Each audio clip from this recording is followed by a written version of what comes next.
Unang-una, wala akong pakialam dyan sa general na yan. Oh. Kalaban ko yan eh. Ay, gusto mo, hamunin mo, namin dalawa, pwede lang ako dyan. Huwag nyo idinidikit ang pangalan ko dyan dahil hindi ko kailangan ng pulis. Samantala mga kabrigada, iniimbestigan ngayon ng Philippine National Police ang vlogger na si Norman Mangusin o mas kilala bilang Francis Leo Marcos dahilan sa pagsusot daw ng PNP ceremonial blue full dress uniform. Ayon pa kay PNP Public Information Office Chief Brigadier General Randolph Tuanyo, posibleng maharap sa usurpation of authority at illegal use of uniforms or insignia na posibleng magre-resulta sa pagkakakulong ang mga individual na hindi otorisadong magsuot ng PNP uniform. Si Mangusin ang content creator na naghamon ng suntukan kay Police Regional Office 2 Director Police Brigadier General Antonio Maraliag Jr. Kumakalat din ng post na makikitang itinabi ang larawan ng vlogger sa litrato ni Maraliag. Sa isang pahayag naman ng PRO2, kanilang iginiit ng uniforme ng pulis ay hindi basta-basta kasuotan dahil ito ay sagradong sagisag ng otoridad, disiplina at tapat na paglilingkod sa sambayanan.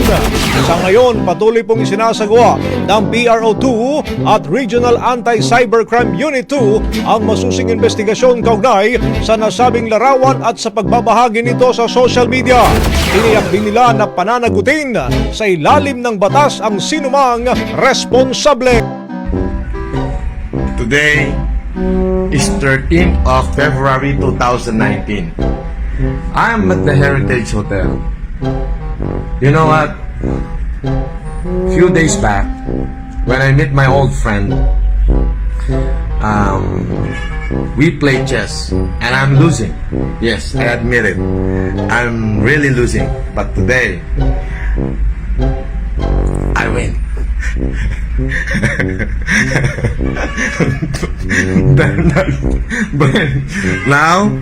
Bren and the businessman and the general playing. Sige. Kung sino manalo sa kanila, challenge ko. Ganun ako kagaling.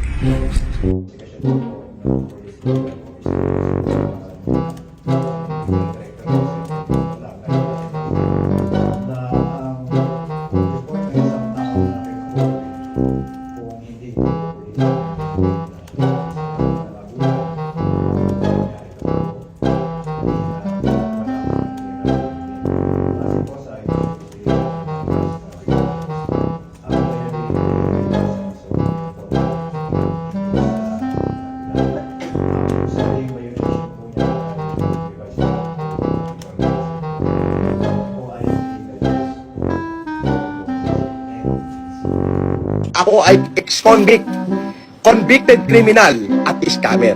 Ako ay ex-convict, convicted criminal at scammer.